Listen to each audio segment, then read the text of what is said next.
Hey, hello, everybody. We're going to get started. Thank you so much for coming out. We're going to have a really great afternoon. We have STEDMOND Pardy and Kevin Fortnum, and they're going to blow you away. And then we have Amoeba Starfish, Jeff and Phil. STEDMOND Pardy'S first chapbook, Drugs, was self-published in 2013. And it's fantastic. And his next volume, Beach Whales, will be published in late spring. And he's going to be featured at the Art Bar on the 24th of March. And he'll be reading from his new book there. So if you can make it out that night, it's fantastic. He's had 2 one-man shows at Reg Hartt's, the Cineforum, on College, right? Yeah. Appeared on Howl a couple of times and has read his work at various venues around the city since he started writing 8 years ago.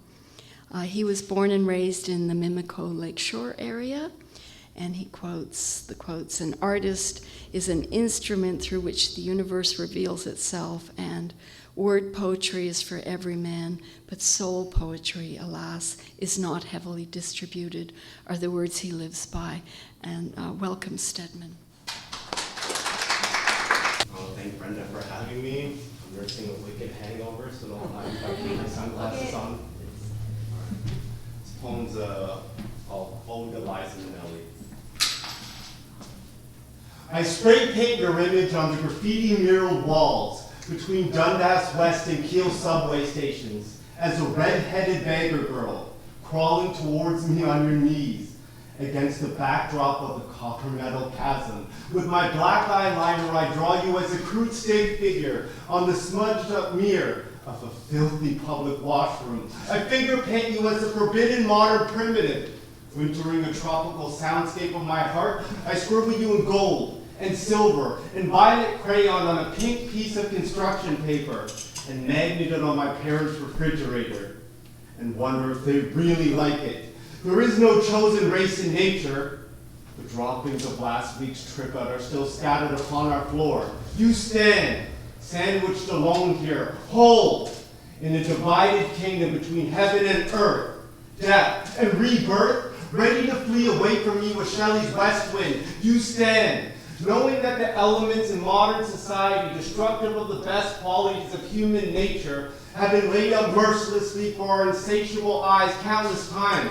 You stand, hands on hips, knowing that the wise words of the greatest souls who have ever passed through this terrifying place have fallen upon deaf ears. You stand for 30 years, where only the Holy Ghost shall come upon thee. All the infinite beasts of the Pharaoh fields yield to ye. She of the serpent-woven skirt, your tattered robe is my whole fucking world, and I'm dying to see you shake it off. You are something that words can only caricature and diminish.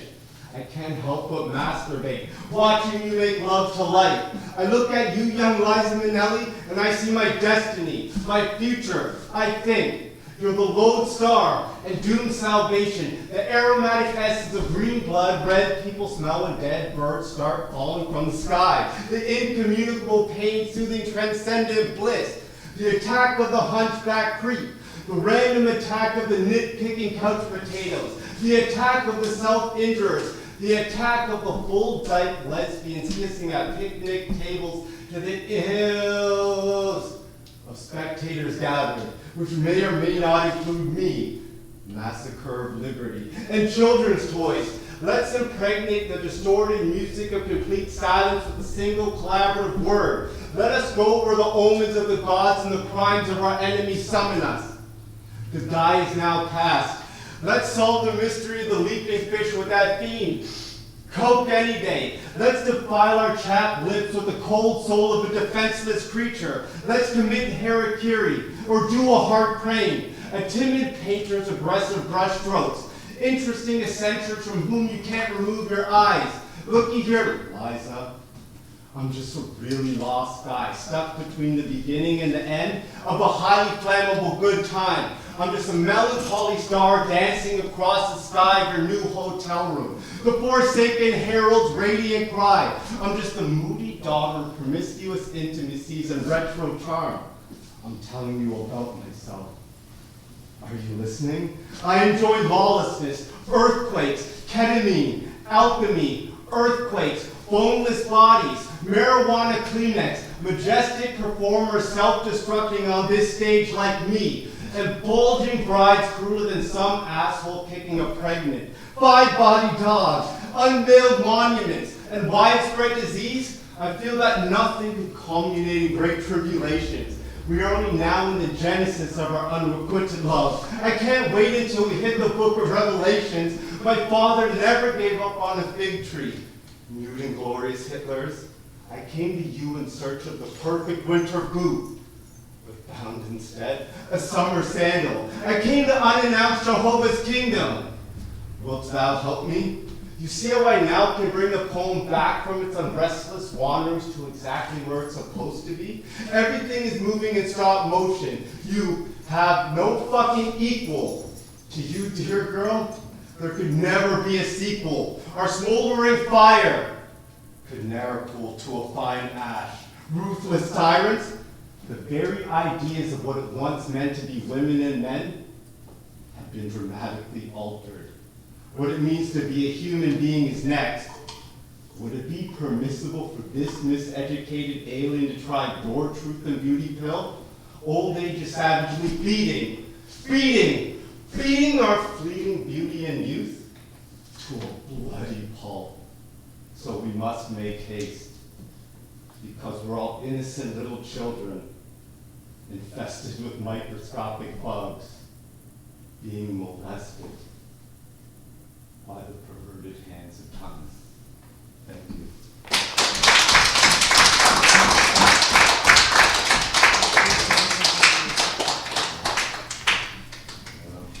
I was going to retire this, but it's like one of the Guns N' Roses concert, and then getting welcome to the jungle.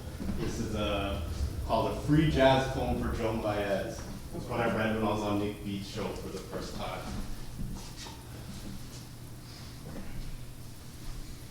It feels as if I knew you in a past life. You could have been my sister, enemy, lover, mother, girlfriend, ruler, or wife. All I know is that you're definitely a kindred spirit. But I can't remember us and our families dying from the plague, us being crucified upon the most crookedest of crosses, whoring ourselves on the cobblestone streets of Malastrana. Prague, I can't remember the love and stimulating pain that we experienced outside the Dali Museum in Figueres, Spain, witnessing the tomato and bullfights through the eyes of a drugged and drunken baby's brain. Clay labyrinthian coffin green, chrysalis black, the mysteries at Eloises, facing the firing squad on a warm summer night, walking the radio around a strangled stick, the Garden of Eden, the black-hooded executioner shining axe, at the haunted Tower of London, concretizing liquid, wet leather, our Calabasas, wordless poems, us having blonde hair and blue eyes while living in Helsingborg, Sweden, the torture chambers of Venice, and the Middle East, us devouring bootleg liquor, non-hallucinogenic roots and berries, beaming up to an inaccessible land of Bergelmirs, Asuras, oceanids and fairies, while picnicking in Central Park, New York in the 1320s, hiding from the pork, moments of realization, really divining what sits on the other end of that fork, me telling you, if anything were to happen to me, or if I was to go,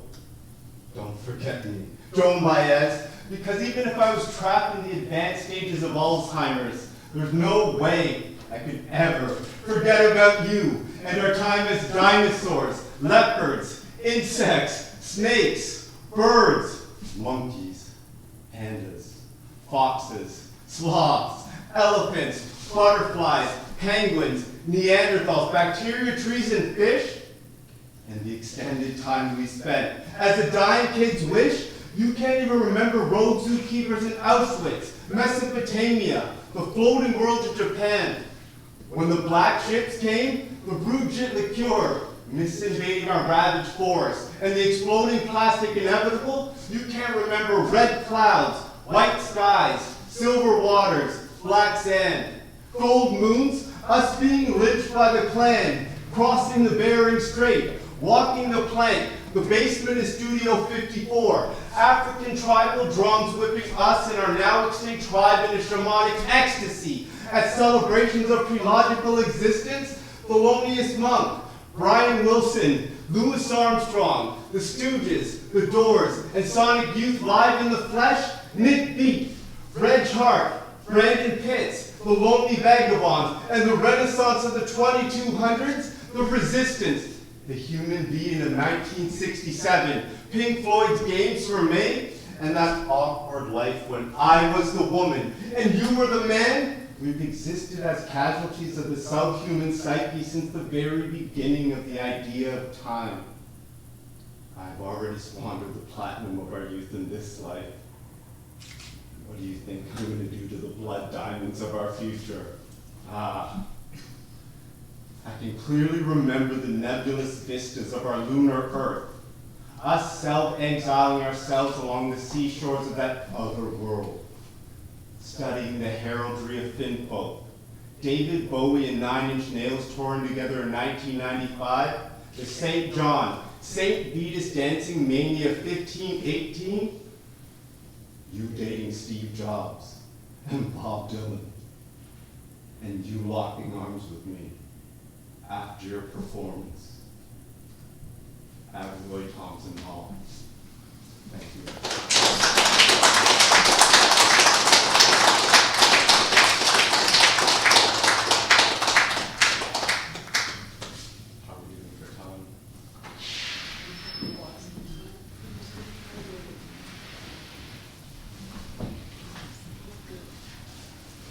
So you really did see Joan Baez. Yeah, it's based on the true story. And you worked at Roy Thompson, right?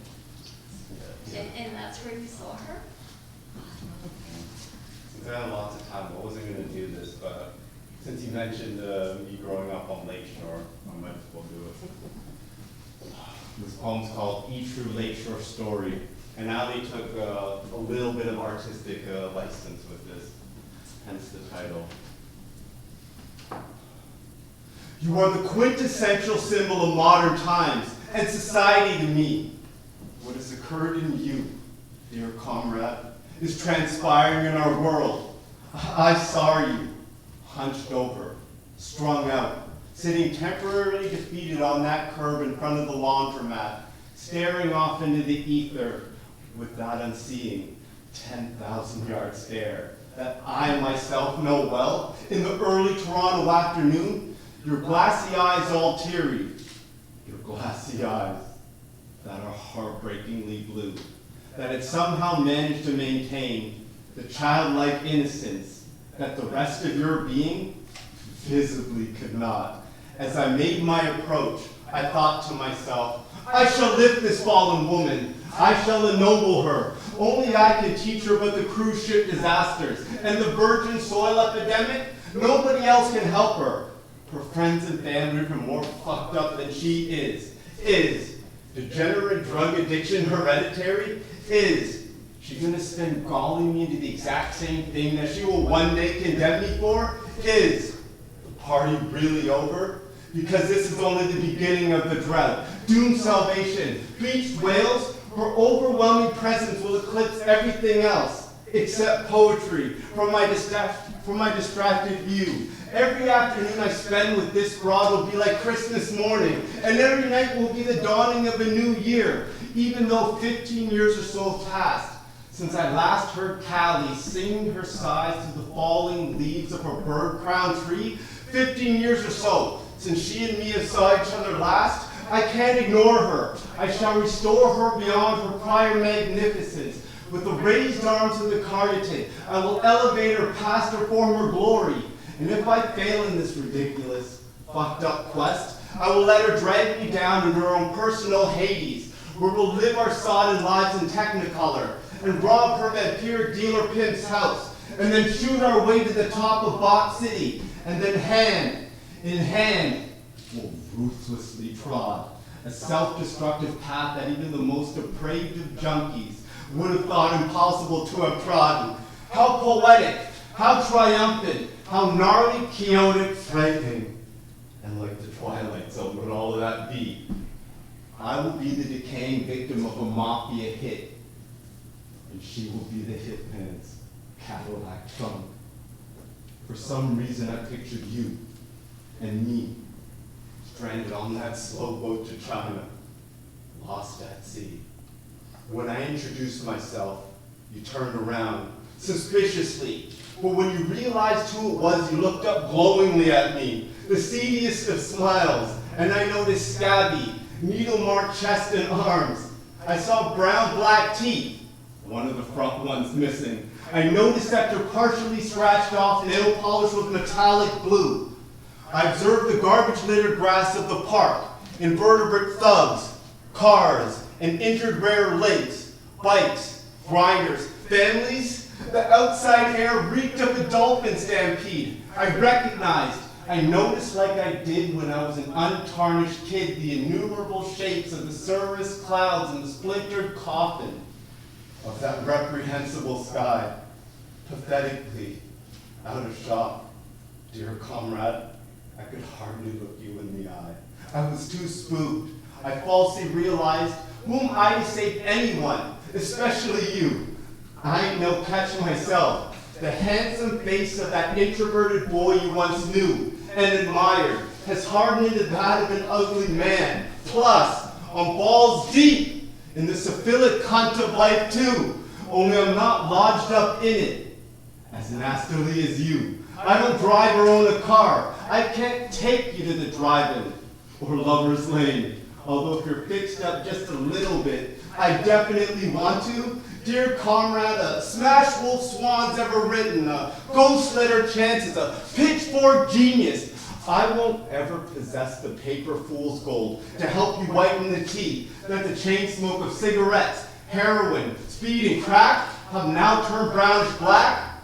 I can't apply lotion to your sunburned soul.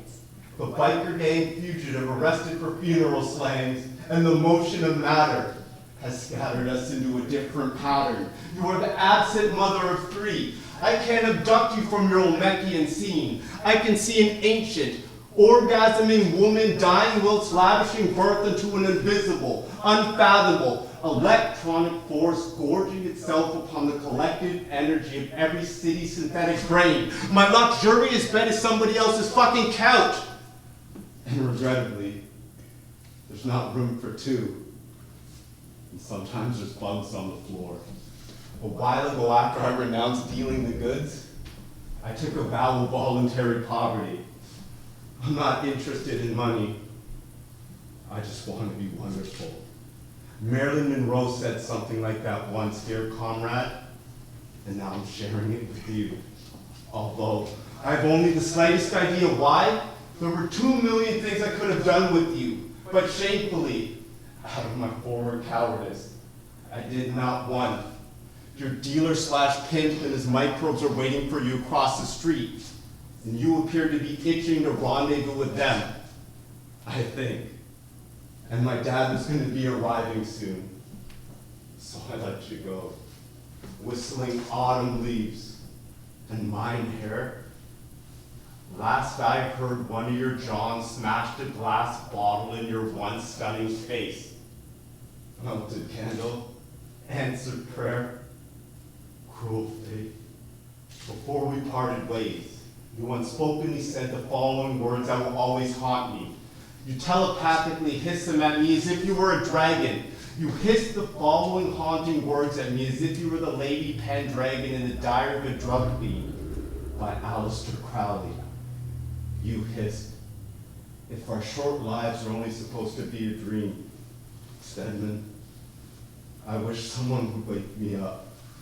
If my life is supposed to be a vicious, sweet, snuff film being screened in some divine theater in which the only Warholian star is me, then tell the indifferent powers that be to please turn off the projector.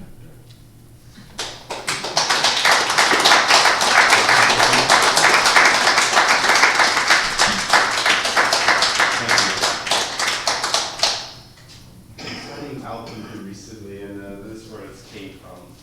And the opening opening of the poem kind of came to me in a dream, which is the only time that actually I've ever had something like that happen. This is called the combination of salt, mercury, and sulfur. Every 15 minutes of the day, the forest green beams of the 14 moons of Neptune tousle my dry and damaged, disheveled, eternally dandruff-ridden hair. Sometime in the month of June during the year 2018, augmented forests, flatted bits, icicles falling off of plant-covered condos, unpinned grenades of requited love and unparalleled joy, untethered, uncanned, unloosed where our pastures are everything but forest green. East of Eden and west of Zanzibar, on this side of paradise, in an ornate gilt frame, in the deep shadows of skyscrapers, in many a vanished year and age, reigned thus for battle on the sacred plain, in a world full of strangers. A giant crack opens up in the earth, and a 12-headed, pre-Adamic sculpture frees itself from an oblivion of marble. Every 15 minutes of the day, your unmanned predator drone spy planes mount the foggy horizon over my camps of internment, and our one head contains 6 faces. A sunny destination awaits you, and a colony of ants lay siege to your neighbor's house. Every 15 minutes of the day, another dweeb takes the ALS ice bucket challenge every hour of the night. In Paris, an incognito American porn star is wooed by a penniless French aristocrat. Every 15 minutes of the day, some genius is walking either their toddler or horribly trained pets in a hot, unair-conditioned car, and a mute banshee attempts to scream blue murder or something to live for. Rescuers end searching for the wreckage of our derelict Russian cruise ship at the bottom of Lake Ontario, as an unbelievable rumor congeals into an incontestable fact. Every 15 minutes of the day.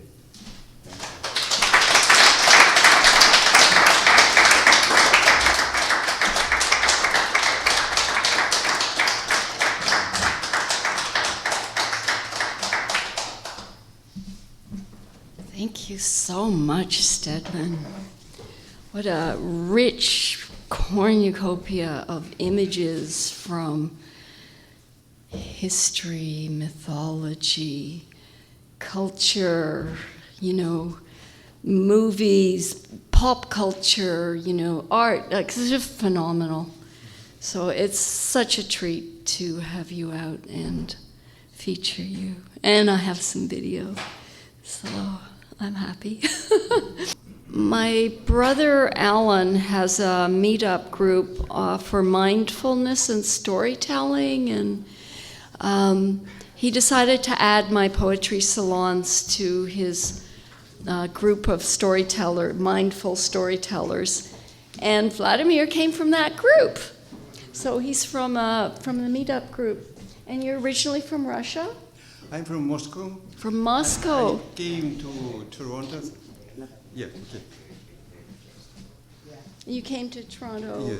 Yeah. 13 years ago. 13. Yeah, okay. Okay. No.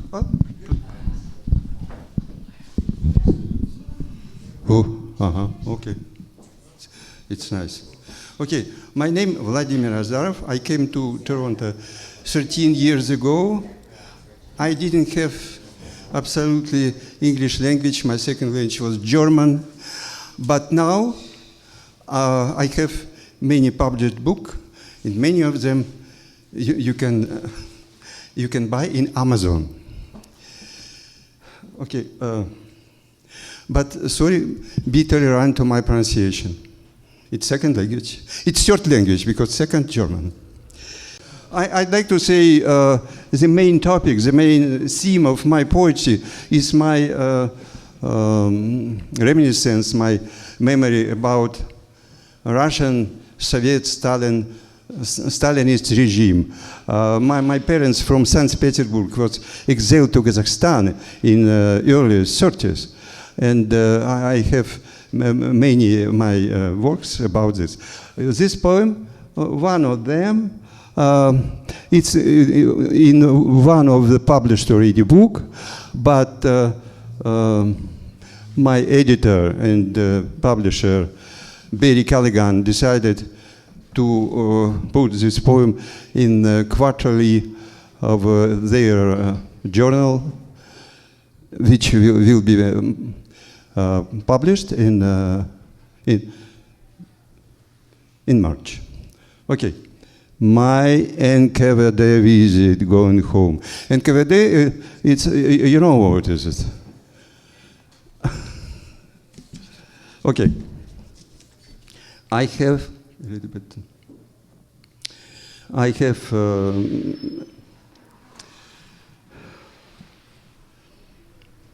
William Blake. It's too late for me. It's small letters. Oh, you need more light? Oh, Yeah. It could be, okay. Okay. Don't look into the light. No. Oh, it's beautiful, yeah. Thank you.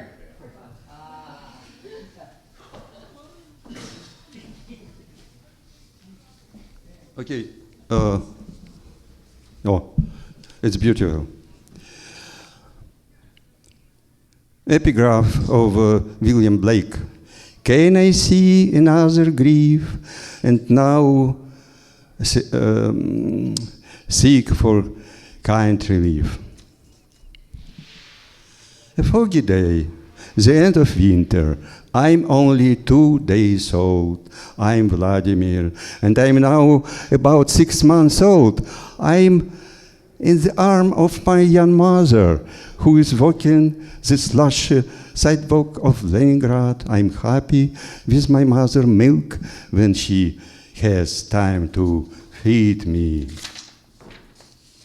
My mother walking rapidly, almost running, this future Soviet judge who passionately dreams of bringing the enemies of the Soviet people to heel, to justice.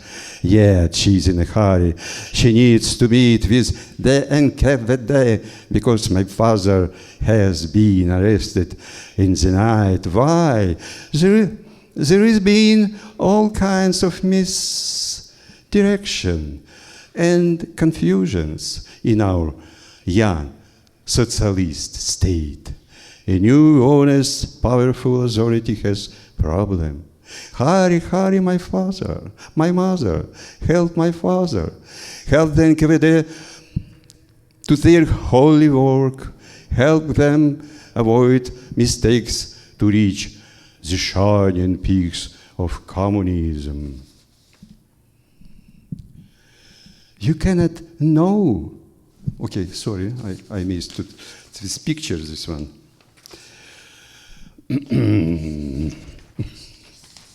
It's for journal already, from journal pages. Okay, the door is closed behind us. I see a nice man who looks at me, smiles, clucks his tongue. I'm smiling at him, hearing his sweet speech. You cannot know this, you trusting daughter of our democratic life. The Hamilton mask of our enemies is so dark. Maybe he, that is your former husband, was drawn into the anti-Soviet conspiracy against his will, but now he is our real enemy.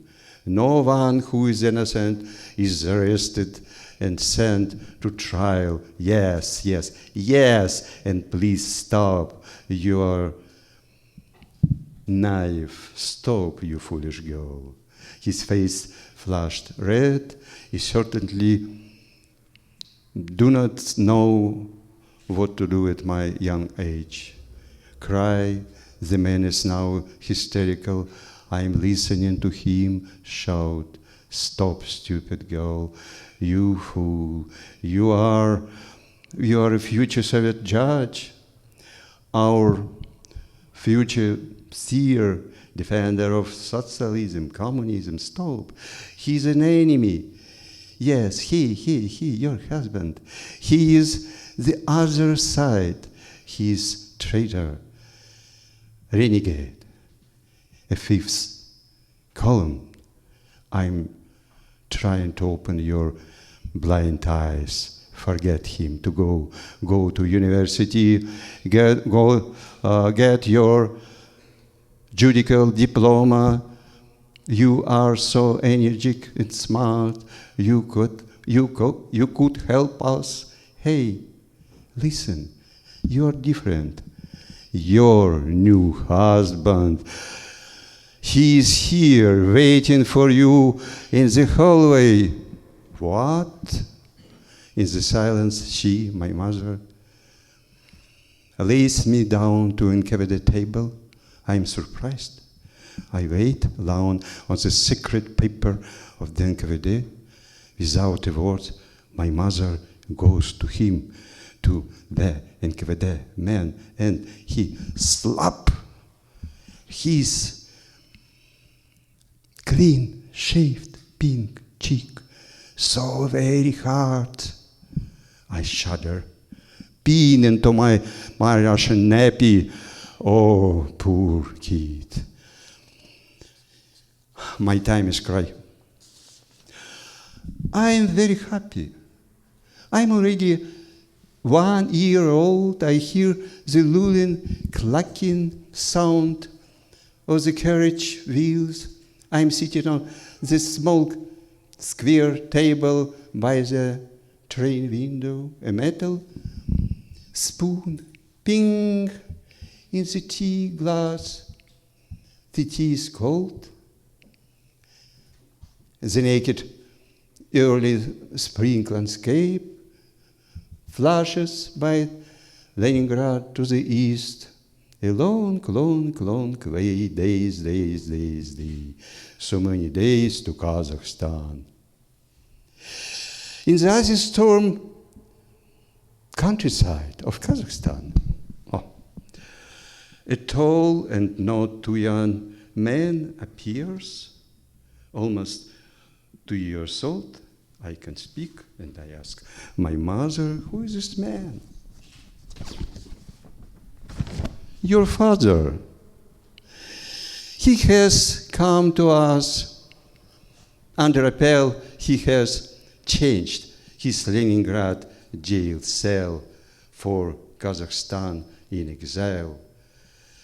And later, as a schoolboy, you will read in Russian history Pushkin's revolutionary friends. They were called Decembrists. Tried to effect it. Sorry, it's very dark for me. Okay. It's finished already, almost. Okay.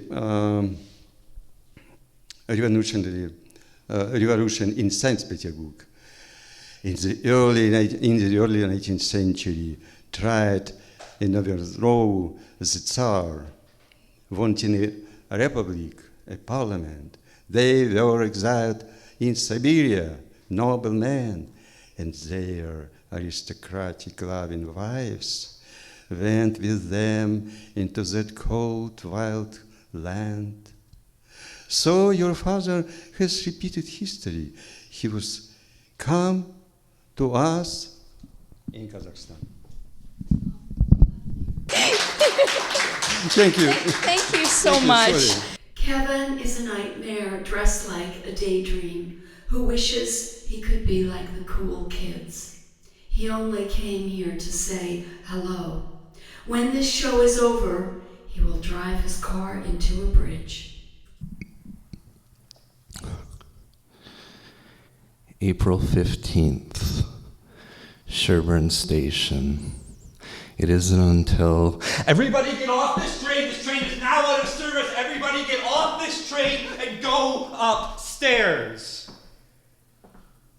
That I realize we've even stopped. On the way out, a well-dressed man asks the worker whether someone's jumped. He says yes. When I get off, the train is only halfway into the platform. People have walked eastward to peer down on the tracks. I think they're sick, but rise, run, rise, run, rise. And this is already a poem.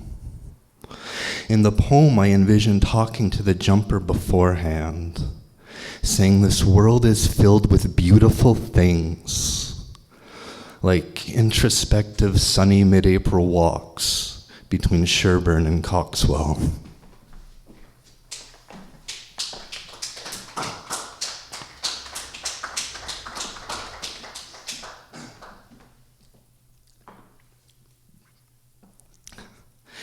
She meets me by the wharf, it's hard-earned.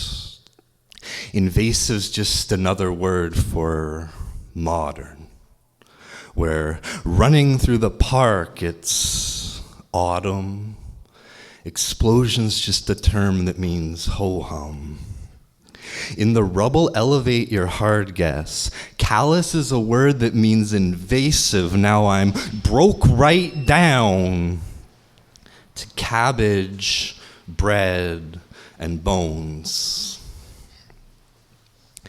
It came from steel-toe loneliness and Swiss Army knife sedative. So I didn't expect this. Your love of trellis transferred to the animate. A passenger in your small vehicle, we drove by and witnessed it, this secret, vines holding homes, like a lover says, I promise, and I promise this when I think of it, your wrists feel like old bricks. I present this with Synths' oversized bracelets to her puddle-splashed worry. She says, forget it, let's just, by matching towels, hers and his, then argue over who gets which, as if lithium lost its linoleum bliss in the town of deference, their indifference, settled little, set old men lie, toll booth operators with wives in an opera, ate their every word as fact. That time when, on my chest, she drummed the intervals of my heartbeat. Queen of Swords, I race her on Sword Street. She says, get out of your head and into your feet. And then it's all in my mindset. Confused and impatient because in my mindset, well, it doesn't matter now. Not when there's salt on cleavage, not when the blonde girls give high fives, a lemon wedge reminds I am a child of the world and I don't own any part of it. I'm a child of the world, and I don't know what my excuse is. The search for an excuse is starting to seem useless. Our bodies are just paper with ink as the bruiser, like a word once is spoken, or seduced only air. Inspiration that we're given is really only fear, so show me, what are you afraid of? Mime through roses and neurosis. Suppose there's no remainder when dividing by the ifs. A compass has been broken and the forest always spins. You think you've reached a turning point, and then you turn again, pawning the apologies that only make us bend. So when the arms of the sun are slowly outstretching in perfect soothsayer synchrony to hug you post-nightcap, remember, there's something the continent knows. We've been blessed by rotation this spring, but I remember Seattle with you stuck at home. Me in that punk bar with theremin dreams. We all dream, we dream. Dream to play the heel. It's the marks who believe we're really evil. Now kill the possum. Watch her dance on its entrails without her clothes. Perfect her skin so pale. We have the myths. We're just lacking some details. Hippocampus, hypothalamus, I'll give this advice, which is never write again. Never write again.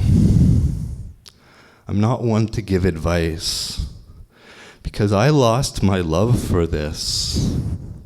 because you call it a sport. I can see what makes this inaccessible. I'm capable of pleasing you, but I've become irrelevant for having the courage not to.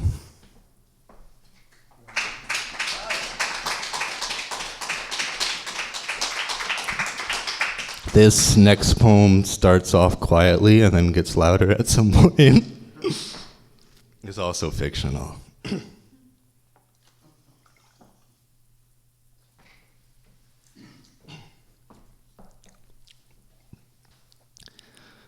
There are trinkets, simple on their own. Maybe a crab made from artificial seashells with the words Myrtle Beach, 1977. These trinkets find their way into souvenir stores. Someone walks in, metonymy, because you see this person might be on their honeymoon, first family vacation, first date. They begin to associate all sorts of wonderful things with this crab. Skinny dipping at dusk on a not-so-private beach. Perhaps it's a go-kart track. They've deliberately crashed into their sibling. Both vehicles spin, but their cart faces the wrong direction. It's easier to get out of their vehicle and throw the sibling out of theirs than it is to turn their own car around. So that's what they do. A week's worth of food you've never tried before, idiosyncrasies of speech you'd yet to know, no responsibilities, and the ocean. And it's all on this item in this souvenir store. To me, you are that trinket. I am an assembly line worker in a seashell crab factory, hungover off the bus 10 minutes before a 7 a.m. shift and just enough time to find something citrus from the vending machine and report. My job depends on it, so that's what I do. Getting the juice is a stressful endeavor. The last 2 times this machine has stolen my money, and if it does it today, well, in this state, I'm going to put my fist through it. Or try to, and end up with a very sore hand. They've put me on the hardest machine for the 3rd time this week. Once again, I'm being punished for being the best worker they have. Yesterday's shift came up hundreds of crabs short, and they want to make up for it today. My machine is jamming. The lady beside me isn't slowing down. She ran a partially made souvenir on top of partially made souvenir that probably beside me is about to fall on top of me. The supervisor's over my shoulder. He's screaming at me. He knows it's the machine's fault, but he's yelling at me, and no matter how hard I try, I can't get this one shell to fit in place. You are that crab. You're my ex-wife. Yeah, we were young, but we'd known each other for 7 years. I remember the day of the wedding. My grandmother flew in from Oregon. It was her first time on a plane. She'd only ever seen a picture of you. That day in the park at about 10:30 p.m., there was a plastic dinosaur in a spring. On my stomach, I stretched forward as far as I could, and I kissed you. I said, "Ever been kissed by a guy hanging off of a diplodocus before?" You said yes. I said, "No girl ever says no." Then you got on that piece of playground equipment, and I took my first and only photo of you. I sent it to my grandma, told her about that day in the bulk barn when we put 7 sprinkles in one of those plastic bags and brought it to the counter. She loved that story. How later that day we went in the coffee shop and ordered a large. We said we wanted to split it, so could you make half of it black and the other double-double? We kept straight faces and refused to listen while being told that was impossible. You surprised me by saying, "They did it for us in Montreal." When my grandma saw you for the first time, she cried. Chuck Berry's You Never Can Tell was pretty obvious, but we made the DJ play it anyway, and I thought it was going to work. We talked about this. Marriage didn't mean children. 22 years old with an ambition to write fiction, there was no way We talked about this. It was less than 2 days after the wedding when you started pestering about having kids. You lied to me.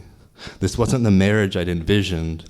I always thought we'd move into a basement. You'd spend all your time with your best friend. I'd just keep on typing. See, back then it was my mission to get better at this lying. We agreed on this. It's the only way we'd have it easy. An easy life.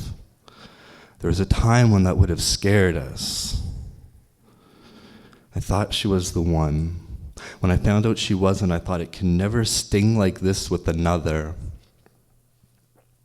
Then I met you. Now you've equaled her. You're as frustrating as an artificial seashell souvenir.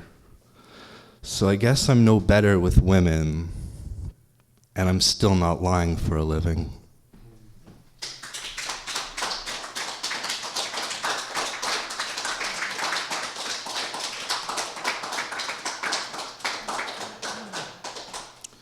It's been a long time since I've done something like this. Thank you for coming.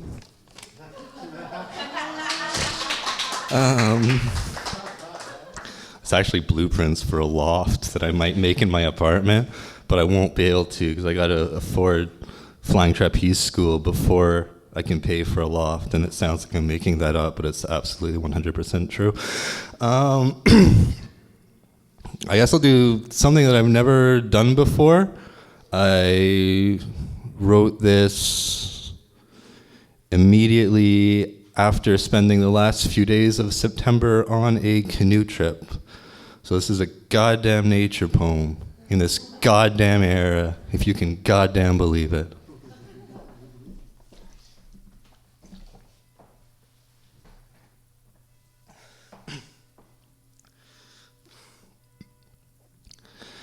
Go slow, snail, the climb is long, stand over stars, our wine is gone, I scoop black water from the sky, pulley lifts our barrel high, blue filter new, where drinking bells that chime in throats, like silver summits, like going for it, like going past it. The sunrise soothes just simple math and epitaph inside a graph. The sky must know we woke for this, an aerial abacus. Just point out diamonds, orange or yellow. Slide those beads, they're burning logs. Touch with fingers, watch mountain fog, be responsible. Be silhouettes, then illuminate when turned from left. The timber's proud, we hope for bears, settle on loons, old press we care. Islands are foreground, without forewarning. A splash will deafen in the morning, define in hulks this pink leaf glory. For frozen rushes form fantastic, for fire sparking, pine sporadic. I've longed for this, and so have you. It's obvious, it's just us two, so use a J-stroke or just router. I'll sweep right here through Beaver's lumber. Out of drizzle, less effort, an expedient switch shift, a cranberry pretext, met silver moon crescent bear, foot in forest after dark, our planet planned provincial parks. So let's see what's here, let's leave our screens, portage to sea, Beaver Falls, advice we hear, an accent calm blends cartography with fishy wings and pop tent sleeps. I'll never leave the year 30, 'cause you and me leave linear leaps to love what's wild, knowing Killarney.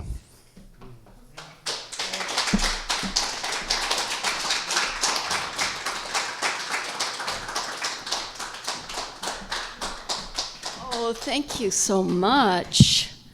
This is a really great afternoon. Wow.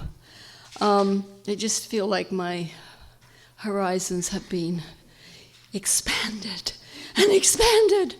We're gonna do 2 short open mics, if that's okay, because we're running out of time. Gallery closes at 5. So Alana, you were going to do a couple of short poems, and Norman short, because we want to have time for Amoeba Starfish. Okay, you'll start with Norman. That's fantastic. So Alana P. Cook. Yes, no, you're coming on, because they're going to back Norman, so then that'll just lead into their set. I know Alana mostly through Facebook and the Art Bar. Welcome. She's a fantastic photographer as well as poet, and a beautiful woman. And you're still at the Art Bar, right? Yes. Yeah. I'll have one short and sweet one, because spring is nearby. It's called Before I Was Known. What if in the heated heart of a forest, a meadow exists radiant with wild flowers unnamed, unknown to us, swaying there pure, singing silently, wordlessly, in its own inner glowing beauty, a naked hidden mystery to itself, shining in its own singular, unique color, its petal head full of humid summer storms, soft winds, glittering stars, and it all was enough to experience its own short but radiant ecstasy. Thank you, everyone.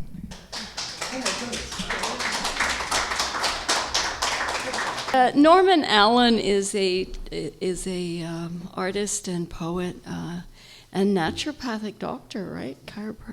And he has a doctorate in neuroscience. And Norman is somebody, if you don't know, you should know. So Norman and I both had chapbooks, lyrical miracle chapbooks that Luciano made. So Norman is going to come up and read, and then Amoeba Starfish will continue on with their set. And they sent me a bio too. They said Amoeba Starfish's bio is biodegradable. And we already know. I mean, like the three, Kevin and Stedman and you guys, I was just... Phil and Jeff met in 1988 and began collaborating on various experimental, sometimes controversial, multimedia projects thinly veiled as bands. They created Amoeba Starfish in 2009 to simply return to the ideals of play. Quantum jazz, which is what they do, I love that. Are we particles or waves today, guys? We're streaks? Strange. Oh yeah, we're strange quarks, yeah. It's about being sincere and having fun without fear, limitation, and expectation. So welcome Norman, and welcome Amoeba Starfish. Thank you for coming out.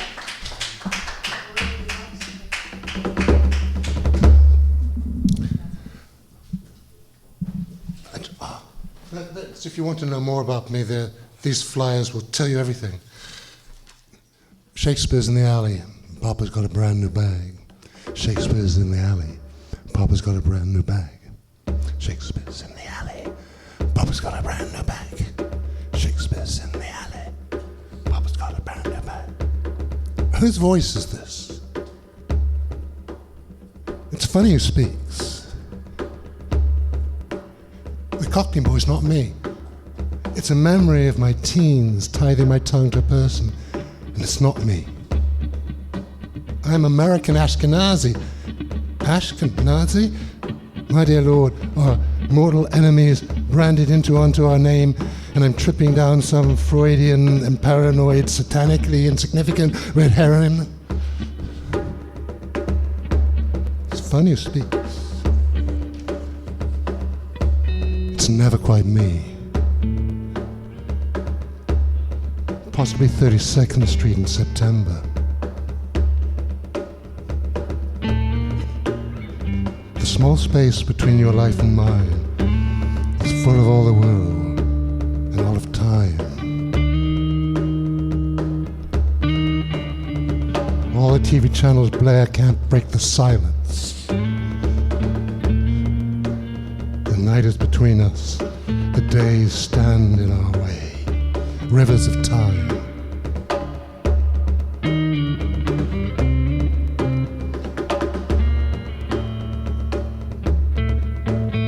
A few evenings ago, as I sat in the garden, contemplating the space between two knots and the wooden fence, I realized that bliss is accessible, just there, just grab it. And then what? Then Ewing Wood and Carrying Water, the falling towers and Georgie's new war.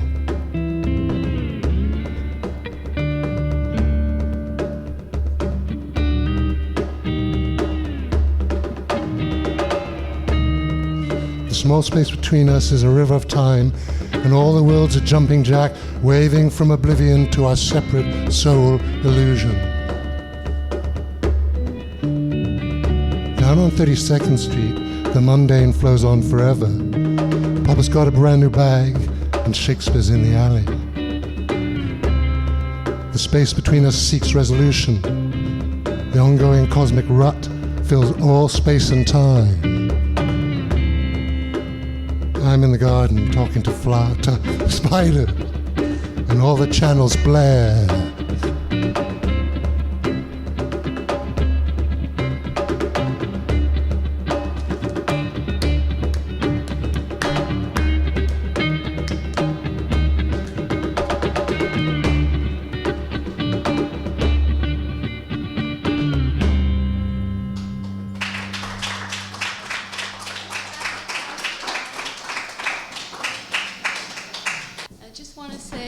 If anybody wants to get up while they're playing, because you've got a couple of images, or just please come up and share them. And we're hoping towards the end that we're going to get up and dance. So if you feel like moving, please. There's space here. Okay, so welcome.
time, which is normally do a lot of electronic stuff. I'm going to try and work in some acoustic toys, some of which I got for Christmas from Santa. So I'm not sure how this will work out. Hopefully it will. I mean, something that...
sort of darn acoustic stuff.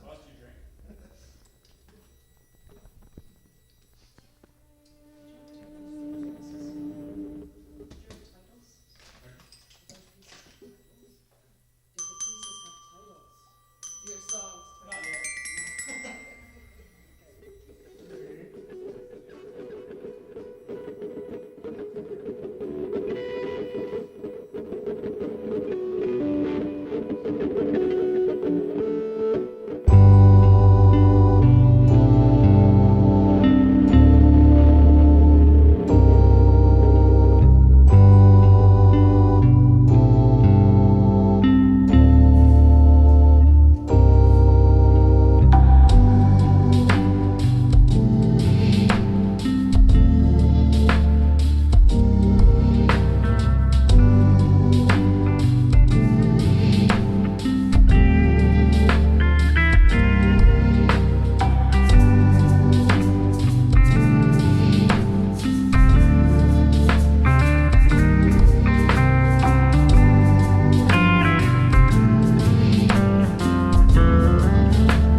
Brenda said you wanted. Brenda said you wanted me to jam with you. Absolutely. Uh-huh. Right. We're going to pick it up a lot. That's Right. Wiki says Nirvana Nibbana. Wiki says Nirvana Nibbana literally means blown out like a candle. Me out without away from, va blow as a wind, waft as an odor, nah not never nor. Van, desire, love, win, possess, conquer, grasp, clench. Van, tree, thicket, quantity, wood, embark and mean weave. Gatti, gatti, gone, gone. Nirvana, Nibbana. Ricky says Nirvana, Nibbana means blown away like a candle's flame. Me out without away from, va, blows the wind, waft odor, nah, not never nor. Van, desire, love, clasp. Van, tree, thicket, quantity, wood, embark mean we. Gatti, gatti, paragatti, parasangatti, bodhiswaha.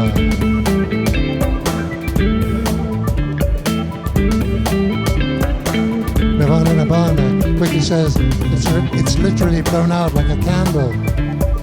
Me out without the way, va blows the wind, nah not never know.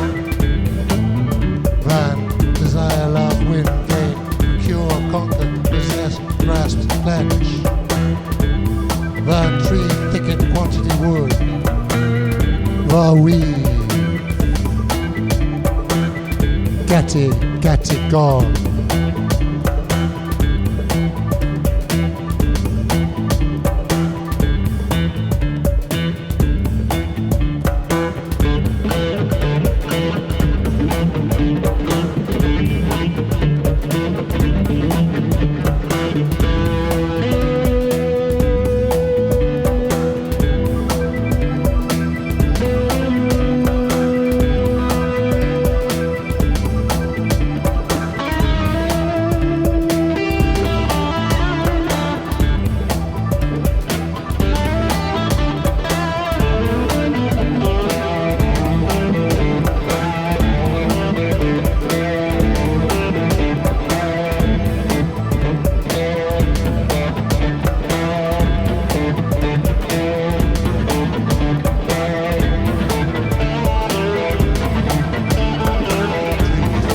Quantity wood, tree, thicket, quantity wood, tree, thicket, quantity wood.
Blown out like a candle flame.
Oh my God.